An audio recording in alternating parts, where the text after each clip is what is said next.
大家好啊，歡迎大家嚟到紅燈區啊。咁啊，首先又回顧翻下上次10月4號嗰個盈利回顧啦。咁樣我頭關嘅5班1650米全天候呢，即係不幸俾我言中啦，係嚟放頭5棚至嗰隻精明選擇就一放到底嘅。咁我揀嘅爆熱就得1.2 pace，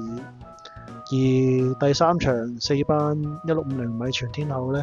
咁我又過唔到關嘅，係第4嘅啫，嗰隻駕駛奇巴。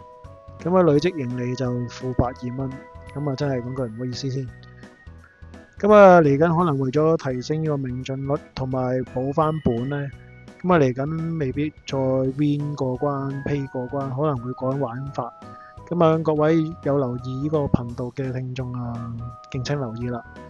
咁我今日想分享翻呢，就係嚟緊10月8號。星期三跑馬地草地私家3欄，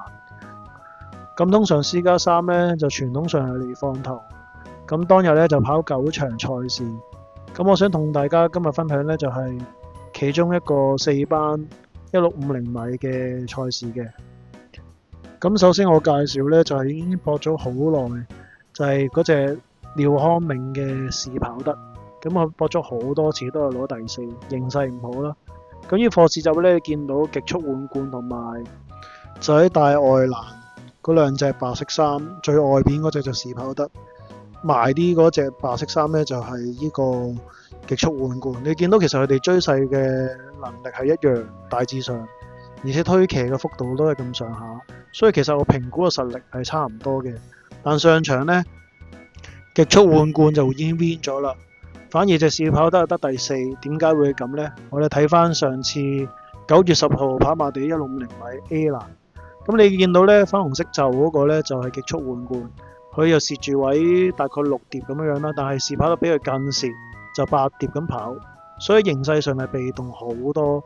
其實衝勢呢，大致上差唔多嘅，但只不過係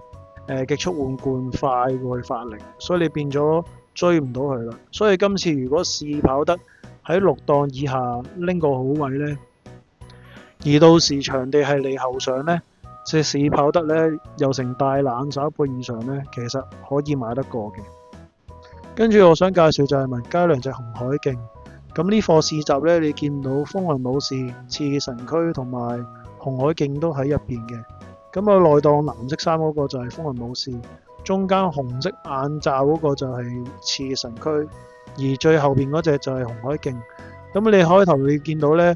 風雲武士、次神區同紅海徑係保持同速嘅，跟住佢哋一齊發力上呢，雖然紅海徑都唔係好夠次神區嚟，但係都有追勢嘅，所以其實如果到時場地係離前至放頭呢，或者後上呢，呢隻都係百搭嘅。咁我今日嘅分享就係呢，關於1650米星期三私家3欄嘅。咁就分別係紅海徑，我預計係何澤堯騎翻，同埋試跑得，咁我預計係霍雲升騎嘅。咁啊到時咧就睇翻個檔位，同埋離前至後上定係放頭啦，因為場地偏差好難預計嘅。咁樣到時大家再自己慢慢作心水選擇啦。咁我今日係講到呢度啦，我哋下次再見啦，拜拜。